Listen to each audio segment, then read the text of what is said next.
The Dragonback series by Timothy Zahn. Book 4 Dragon and Herdsman. Chapter 14. There was no need for stealth now, not with the chattering gunfire in the distance drowning out all other sounds. Dracos leapt upward through the branches, ignoring the swishing leaves that otherwise would have been a dead giveaway of his position. But then, why would the mercenaries below him even care about noises overhead? As far as they were concerned, he was dead. They had just killed him. He could feel a snarl of fury building within him. Ruthlessly, he forced it back. Right now, the combat situation required his complete attention. There would be time later to mourn the innocent Puka the mercenaries had slaughtered, to mourn him, and perhaps bring him justice. 15 feet above the ground, a particularly thick branch angled out to the right. Changing direction, Dracos headed along it until it began to bend beneath his weight. There, he crouched down, bringing Jack's tangler out from carrying position and settling it into his paw. He was just in time. With the battle begun and the Kada poet warrior finally disposed of, the mercenaries had also abandoned their efforts at stealth and were hurrying northward toward the distant gunfire as quickly as the terrain and vegetation would allow. A group of 4 passed almost directly beneath him, their guns held ready. Smiling tightly to himself, Dracos fired. 4 shots.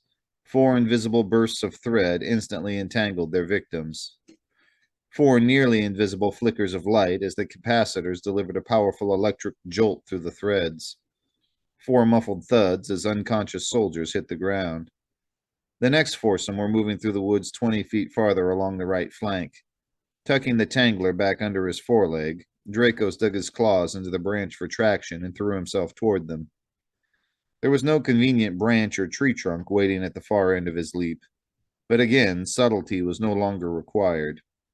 He landed 6 feet behind the hurrying mercenaries, half crushing a, fortunately, thornless bush.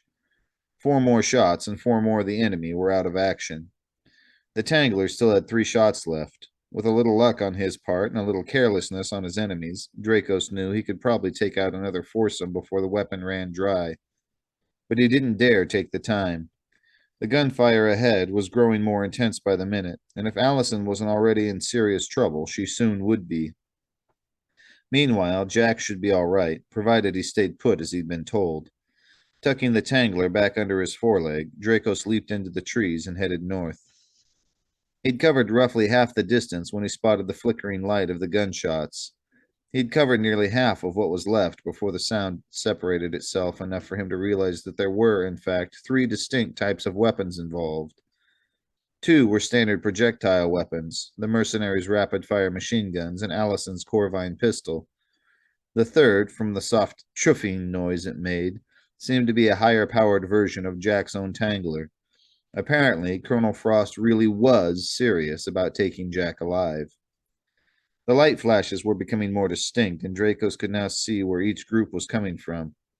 He made one final leap to a tree right to the edge of the battle and paused there to study the situation. And as he did so, he found himself raising his estimation of Allison's warrior training, wherever that training had come from. Taken by surprise, and at the low end of 5-to-1 odds, she was nevertheless holding her own with remarkable skill. Starting with her choice of combat position, she had taken refuge behind a large tree, which had apparently survived some long-ago flood that had washed away a good deal of the soil at its base. The result was a shallow hollow in the ground filled with an exposed tangle of thick roots.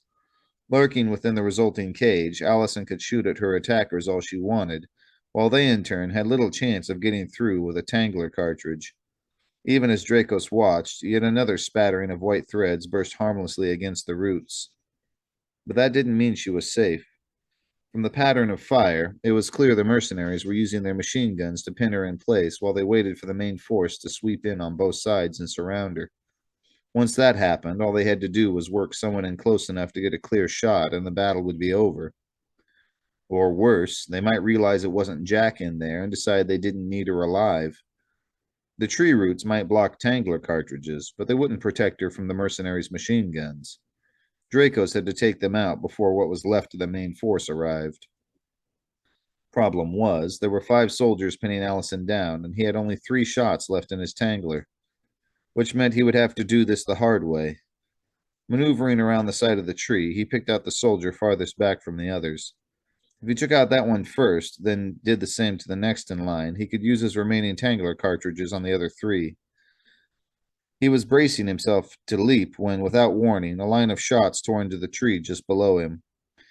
He twisted back around the other side, barely making it before the slug shattered the spot where he'd been crouching. Tucking his legs in close to his body, he pressed himself against the trunk, wincing as the edges of the tree disintegrated around him. The soldiers below had spotted him, and unless he did something fast, he was going to die. "Stay here!" Dracos whispered, his voice barely audible over the distant gunfire. "I will return for you!" And with that, he was gone. Jack pressed himself back against his tree, watching as the Kadaw's shadowy form headed upward and then disappeared to the right. A minute later, from the same direction, Jack thought he saw a flicker of a tangler cartridge, and a few seconds after that, he caught a glimpse of another flicker a little farther away. There was a whisper of movement to his left, and Jack turned just as more shadowy figures hurried past. He pressed harder into his tree, but as far as he could tell, none of the mercenaries even turned around.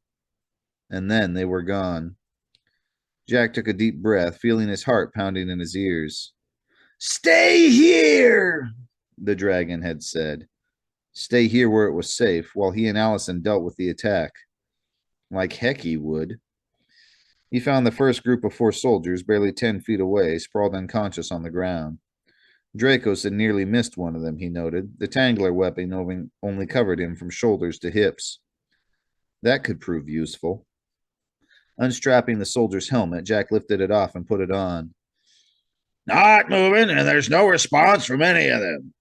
Colonel Frost's voice came tartly from the helmet's comm. "Morgan must have gotten them." "Copy," another clipped voice said. "What about the girl?" "Carpezzini has her pinned," Frost said. "We can take her any time we want. The important thing is to find Morgan." "Copy," the other said, circling back now.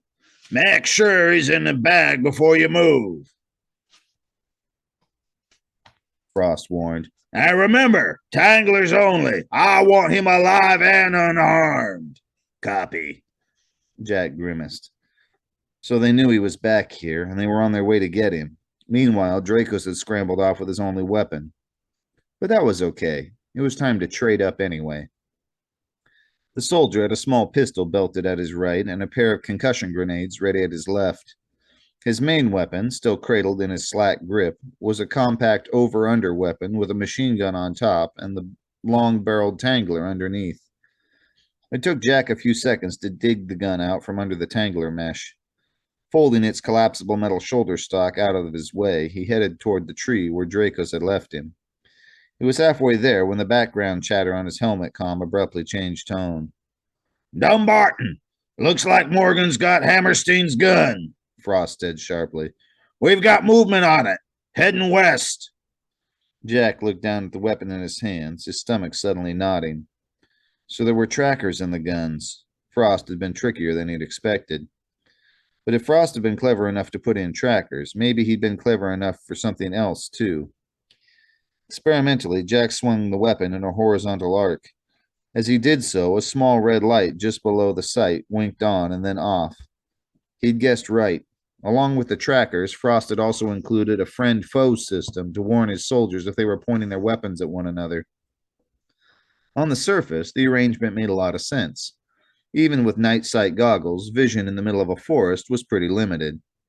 And with these lopsided odds, Jack and Allison could shoot at pretty much anything that moved, while their opponents had to be careful not to shoot one another in the confusion of battle. The downside to the system was that once Jack had one of their guns, as he did now, all he had to do was find a line of fire that gave him a red dot and pull the trigger. Problem was, the Tangler didn't have nearly enough range to poke its way through all the undergrowth. That just left him the machine gun, and that would mean killing them. His stomach twisted into a fresh knot. He'd never in his life killed anyone, and he didn't really want to start now. At some point, it might become necessary, but that wasn't a decision he was ready to make on his own. Fortunately, if he did this right, he wouldn't have to. He swept the gun in a complete circle, noting where the lights went on. The Malison Ring soldiers didn't yet have him surrounded, though they were definitely working on it. From what Frost had said, they would probably wait until they had a complete circle before moving in. That should give him just enough time. He set the gun down beside the tree where Dracos had left him. Returning to the half-webbed soldier, he dragged the man over to the tree and rolled him into concealment beneath the reeds. He wrapped the other's limp hands around the gun, propping the weapon up on a couple of sticks. On an infrared viewer, the whole thing ought to look like someone lying quietly in ambush. Digging one last time beneath the tangler threads, Jack helped himself to the soldier's 2 concussion grenades. Then, taking a moment to heap a few handfuls of dead leaves over the soldier's legs for extra concealment, he returned to where the other 3 soldiers were sprawled. Even with the limitations of the night vision systems, Jack's clothing would never pass as a Malison Ring uniform. There wasn't enough time for him to switch outfits with someone else. But there were other ways. Lying down on the ground beside one of the soldiers, Jack rolled the unconscious man up onto him, leaving only his helmeted head showing. Again, it wasn't something that would hold up to close examination, but Jack had no intention of giving Dumbarton's soldiers that much time. Turning his head to face the tree where the fake ambush was waiting, he pulled the pin from one of the grenades and lay still. The soldiers were good, all right. Even with the darkness and distant noise, Jack had expected he would spot some sign of their arrival. But his first warning was the sudden flurry of tangler shots spattering the decoy's position from all directions. "Done," Dumbarton's voice came into Jack's ear. "You got him?" Frost asked. "We got him and a half," Dumbarton reported, a note of satisfaction in his voice. "Watch it," Frost warned. "This kid's clever." "Colonel," a new voice cut in, "I think I just spotted the Kadar." "Where?" Frost snapped. "Up a tree near the girl." "Hammerstein said they already nailed him," he objected. "I guess Hammerstein was wrong," Frost said after considering it carefully. "What's your excuse, Carpezzini?" There was the sputter of gunfire.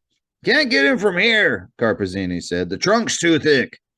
"Is he close enough to the ground to use a grenade?" "He's too close to the girl," Carpezzini said. "Then just keep him pinned," Frost said. "As soon as Dumbarton's got Morgan, he can get over there and flank him." "Do we still need the girl?" someone put in. "I thought we mostly wanted Morgan." "Let's make sure we actually have Morgan first," Frost said. "Dumbarton, move in. Slow and careful." "Copy." There was a rustling in the bushes. Jack eased his head up a bit and saw a circle of shadowy figures closing in on the decoy's position. Something moved at the corner of his eye, and he flinched slightly as one of the soldiers took a long step over him and the man he was hiding beneath. The circle closed to within 3 yards of the tree, and with a flip of his wrist, Jack lobbed the grenade right into the center. He had expected a mild concussion blast like the ones created by the grenades he'd worked with back at the Wynyard's edge. They were small, civilized things that would knock down everyone for 3 yards and leave them stunned and confused for a few minutes. Unfortunately for Dumbarton and his buddies, the Malison Ring used much more powerful grenades. The blast was deafening, the sound slamming into Jack like a runaway truck. The shock wave was even worse, lifting the unconscious soldier on top of him a couple of inches into the air and shoving him right off onto the ground. Carefully, struggling to keep his balance, Jack pulled himself upright. He was shaking all over, half his body numb, and he'd been lying flat on the ground when the grenade went off. The soldiers who'd been moving toward the blast would be lucky if they were out of bed in a week. There were voices coming from the helmet comm, but it was impossible to make out the words through the ringing in his ears. Pulling off the helmet, he tucked it under his arm and gave his ears a careful rub. His hearing was starting to come back, fortunately. Still rubbing at his ears, he turned toward the north and sprawled flat on his back as a pair of glowing silver eyes appeared squarely in front of him. "Blast it!" he muttered, scrambling back to his feet. It was the gray female puka, of course, the one Dracos had dubbed Tanim. "Don't do that!" Tanim cocked her head quizzically to the side and started to back up. "Wait a second," Jack said, stepping toward her as an idea started to sift through his still dazed brain. The soldiers near Allison's positions had said they had Dracos pinned up a tree. But if they now saw Dracos on the ground running away, I need you to do something for me, Tanim, he said, gingerly cupping his hand under the puka's triangular jaw. She twitched a little at his touch, but didn't try to pull away. I need you to run north. That way, he pointed, until you find your other people in the Erasmus. Can you do that? She cocked her head again, her glowing eyes steady on him. Then abruptly she turned and bounded off through the trees. Right, Jack muttered under his breath. Whether she'd understood any of that or not, at least she was headed north. Now, if she would just keep going past the Malison Ring soldiers and not get distracted by a pretty butterfly, this might work. He could only hope she would also run past the soldiers fast enough to keep herself from getting shot. But there was nothing he could do about that now. Settling the helmet back onto his head, trying to listen to the chatter through his still ringing ears, he headed after her. There was a flat crack, and even at his distance, Dracos felt a ripple of the shock wave roll over his scales.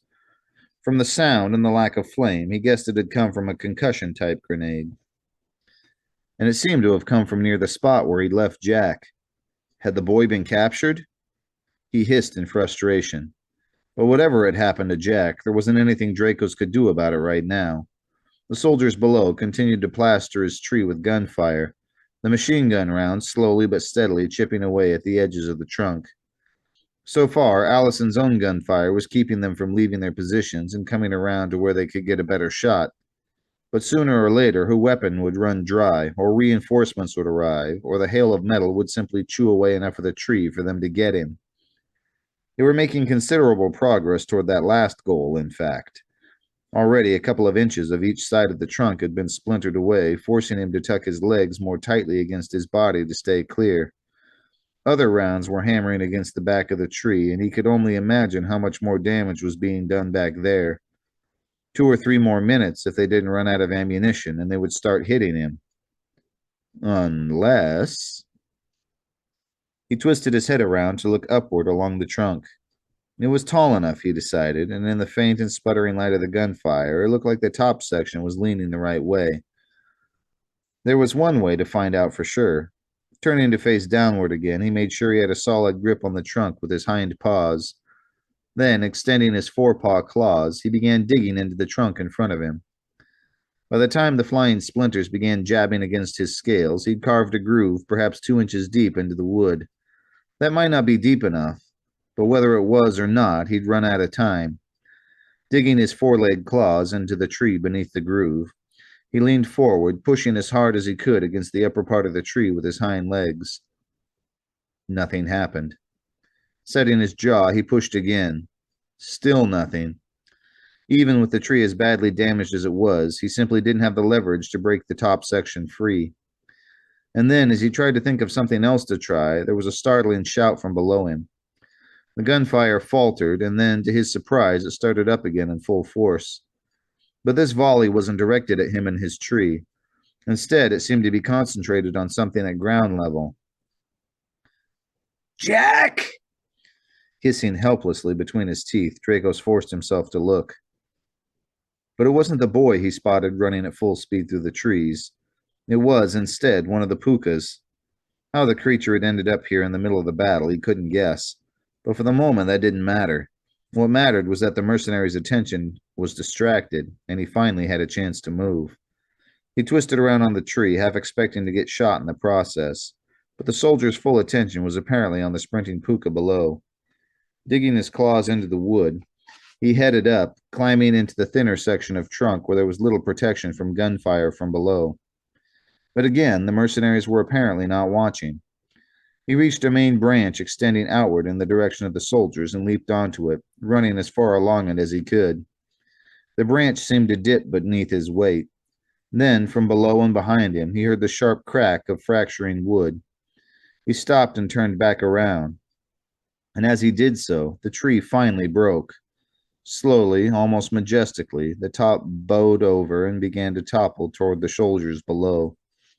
Holding tightly to his branch, Dracos rode it down. The treetop didn't make it all the way to the ground, of course. The forest was far too dense for that. Instead, it tore its way noisily through the surrounding trees, ripping off its own branches and twigs as well as theirs, before getting caught up in larger branches and stopping a dozen feet above the ground.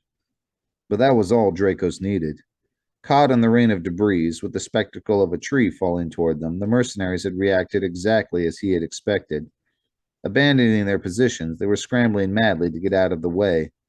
As the treetop settled reluctantly to a halt, Dracos attacked. It was no contest. Between Dracos' earlier Tangler attack, the incident with the concussion grenade, whatever exactly had happened with that, and now the falling treetop, the soldiers had had one confusing distraction too many. He caught the first two completely off guard, knocking them out with blows to the sides of their necks before they even knew he was there. The third was able to turn nearly all the way around before Draco sent him to join the other two. The fourth and fifth managed to get all the way around, and the fifth was even able to get off a wild shot. And with that, it was over. Or at least Dracos hoped it was over. Crouching low to the ground, his senses alert, he scanned the area to the south. If Frost had sent in reinforcements, they could be arriving at any time. Across the way, a figure wearing a Malison ring helmet emerged from between a pair of trees. Dracos tensed, but then relaxed as a hint of the newcomer's scent touched his nostrils and tongue. It was Jack, alive and apparently well. There hadn't been any fire from Allison's position since the treetop had come down. Still, Dracos doubted she had lost any of her watchfulness. Keeping a wary eye in that direction, he headed toward the distant figure. Jack had taken off the helmet by the time he arrived. "You've been a busy little dragon, haven't you?" he commented as he surveyed the area. "And the busyness is going to continue," Dracos said. "We must leave before reinforcements arrive." Jack shook his head. "Don't worry about it," he said. "Frost has another wave on the way, but I'm guessing they're just coming to retrieve the first bunch." He grinned tightly. "He wants them back before you hamstring them like you did the first two." Dracos looked back toward where he'd left his latest batch of unconscious soldiers. Now that Jack mentioned it, it really wouldn't take very long to deal that same injury to them, and it would certainly put them out of the fight. "Jack?" Allison's voice called cautiously. Dracos grimaced. It wouldn't take long, but he certainly didn't want to do it with Allison watching. "We should be on our way," he said. "No argument here," Jack agreed, putting out his hand. Dracos laid his paw on the palm and slipped up the sleeve, settling into his accustomed place across the boy's back. A surge of warmth and strength flowed into the Kada as he did so. He hadn't realized just how long it had been since he'd been connected to his host. "I'm ready."